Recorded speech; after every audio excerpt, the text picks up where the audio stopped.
Terdapat banyak legenda di seluruh dunia yang menceritakan tentang adanya makhluk lain yang hidup dalam perut bumi.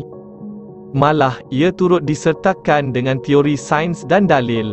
Pada zaman Sumeria kuno, perihal dunia bawah tanah pernah diceritakan dalam kitab Epic of Gilgamesh. Di Babylon pula, terdapat kisah mengenai turunnya makhluk yang digelar Ishtar ke dalam tanah. Manakala dalam buku Mesir kuno yang bertajuk Egyptian Book of the Dead, terdapat beberapa siri yang menyentuh tentang wujudnya dunia bawah tanah. Sementara dalam legenda Puak Indian Hopi pula, terdapat panduan bagaimana seseorang itu berupaya untuk masuk ke dalam perut bumi yang berongga. Menurut Puak Indian Hopi ini, dunia yang kita diami sekarang adalah dunia yang keempat. 3 lagi dunia yang lain berada di dalam perut bumi yang mana salah satu pintunya terletak di antara lurah-lurah di Colorado. Masyarakat Tibet pula mempunyai pandangan mengenai makhluk di perut bumi ini. Mereka menceritakan mengenai Puak Agartha, iaitu kerajaan di bawah tanah. Bahkan menurut mereka, kerajaan Shambhala yang misteri juga berada di lokasi yang sama. Dalam kepercayaan agama Islam, masyarakat Islam percaya golongan yang hidup di dalam perut bumi itu ialah Ya'juj dan Ma'juj seperti yang diceritakan di dalam Al-Quran dan hadis. Golongan itu telah dikurung di dalam bumi, dan kini sedang berusaha untuk keluar dari kurungan tersebut. Apabila Ya'juj dan Ma'juj ini berjaya memecahkan benteng dan keluar daripada kurungan, ia menandakan kiamat sudah semakin hampir. Daripada legenda, teori ini kemudiannya dibawa ke dunia sains.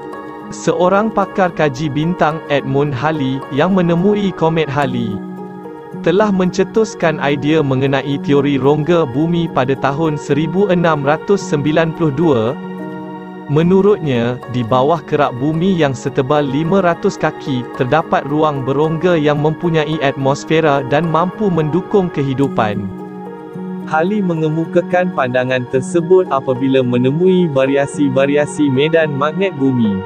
Beliau berpendapat, variasi tersebut menunjukkan wujudnya beberapa lapisan di dalam bumi, dan antara lapisan-lapisan itu terdapat rongga yang memisahkannya. Rongga-rongga inilah yang memiliki atmosfera yang menyokong kehidupan makhluk di dalamnya. Selepas itu, pada tahun 1780, John Clive Semmes pula memperjuangkan teori bahawa bumi mempunyai rongga. Beliau percaya, rongga bumi bermula dari kutub utara sehingga menembusi ke kutub selatan dengan melalui teras bumi. Semmes beranggapan, rongga itu umpama diameter kepada bumi yang berbentuk sfera. Kepanjangannya dianggarkan kira-kira 6,000 batu.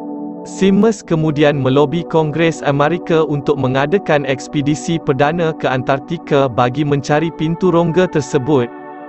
Namun, projek itu telah dibekukan selepas kematian Semmes. Seorang pengikutnya bernama Jeremiah Reynolds telah berjaya meyakinkan pemerintah Amerika untuk meneruskan ekspedisi tersebut. Pada tahun 1838, misi itu dijalankan dengan diketuai oleh Jeremiah sendiri.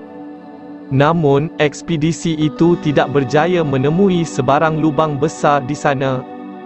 Walaupun begitu, teori mengenainya masih terus diperkatakan.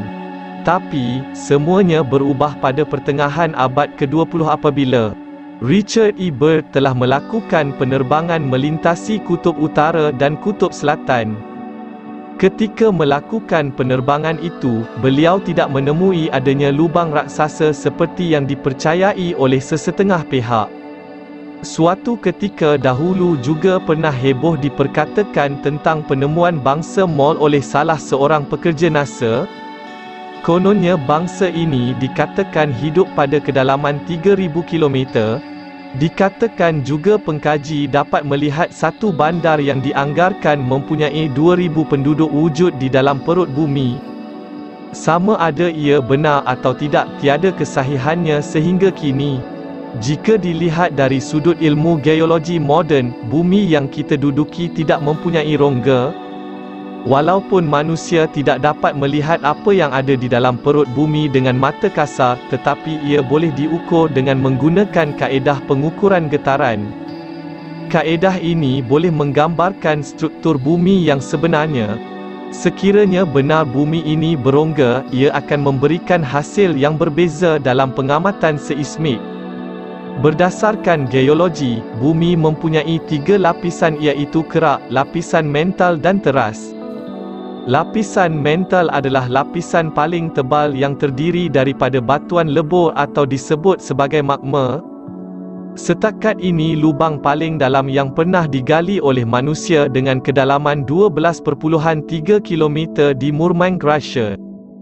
Yang disebut sebagai The Superdeep Borehole, pada kedalaman tersebut, masih tidak terdapat sebarang tanda-tanda yang menunjukkan terdapat masyarakat yang hidup di bawah tanah. Semakin dalam perut bumi, suhunya semakin tinggi. Dianggarkan pada kedalaman 100 km, suhu pada tahap itu mencecah sehingga 1200 darjah Celsius. Mampukah sebarang hidupan bertahan hidup dalam suhu begitu?